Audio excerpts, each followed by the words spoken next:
O Muro de Berlim, Berliner Mauer em alemão, foi o símbolo da Guerra Fria, construído na forma de um cerco que envolvia toda a parte ocidental da capital alemã. O muro não apenas dividiu a cidade, como também se tornou o ícone da divisão ideológica em dois blocos políticos antagônicos, o bloco ocidental e oriental.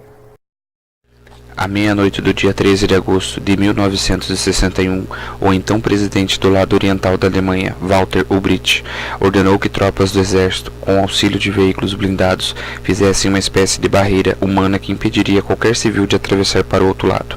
Na manhã seguinte, começou de fato a construção do muro. Depois de um início quase amador, com barricadas e arames farpados, o Muro de Berlim passou por algumas décadas de constante construção. Novas lajes de concreto foram instaladas e a área de fronteira foi reforçada. O lugar também ganhou mais de 300 torres de observação, com monitoramento feito por mais de 11 mil soldados. Com o fim da Segunda Guerra Mundial, a divisão da Alemanha e a divisão do mundo em dois blocos, os países socialistas entrou numa fase de Guerra Fria. Possuía cercas elétricas com alarme, 255 pistas de corridas para ferozes cães de guarda e valas para dificultar a passagem. Havia cerca de 300 torres de vigilância com soldados preparados para atirar. O nome Zona da Morte faz jus à região do muro que era praticamente impossível de atravessar.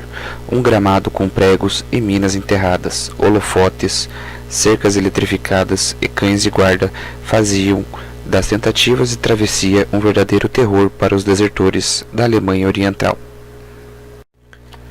Quem tentava burlar a segurança corria risco de morrer, e isso acontecia constantemente. Oficialmente, 138 pessoas perderam a vida tentando cruzar o Muro de Berlim. Porém, alguns estudiosos acreditam que esse número pode passar de 200. A primeira pessoa a morrer foi Ida Seckmann, de 58 anos, que se jogou do terceiro andar do seu prédio por ter sido separada de sua irmã por poucas quadras de distância. Já a primeira vítima do exército foi Gunther Littmann, que trabalhava e vivia do lado ocidental, mas tinha acabado de ir para o lado oriental quando o muro foi erguido. Na tentativa de cruzar o local, ele levou um tiro na cabeça. Claro que a travessia não era totalmente inviável. Ultrapassar o muro era possível através de lugares específicos. O mais famoso deles se chamava Checkpoint Charlie, mas, ainda assim, a burocracia para isso era extremamente grande. Um diplomata norte-americano, por exemplo, demorou vários dias para conseguir a liberação. A Alemanha passou a enfrentar graves problemas econômicos com o desfazamento entre o crescente número de consumidores privados de bens de consumo e a escassez de produtos provocou uma inflação galopante, aumentou a pobreza, o desemprego e permitiu o enriquecimento rápido e fácil das máfias através dos tráficos ilícitos. Desde o momento em que se abriram as fronteiras em novembro de 1989, uma avalanche de modificações internas e externas ocorreram na Alemanha, e mudanças radicais trouxeram uma nova situação para a relação de equilíbrio de poder no mundo. Também consta o surgimento de racismo e neonazismo. Com infraestruturas inexistentes ou obsoletas, uma indústria antiquada, habitações degradadas, um sistema de distribuição de comércio inoperante, a anexação monetária é o desejo de alcançar rapidamente o padrão de vida dos alemães ocidentais. Era uma grande expectativa e o sonho da maioria da população oriental.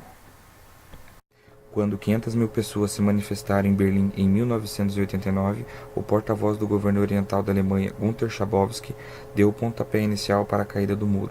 Durante uma conferência com a imprensa, um jornalista perguntou quando as novas leis de trânsito livre seriam implementadas e obteve a seguinte resposta de Schabowski: imediatamente.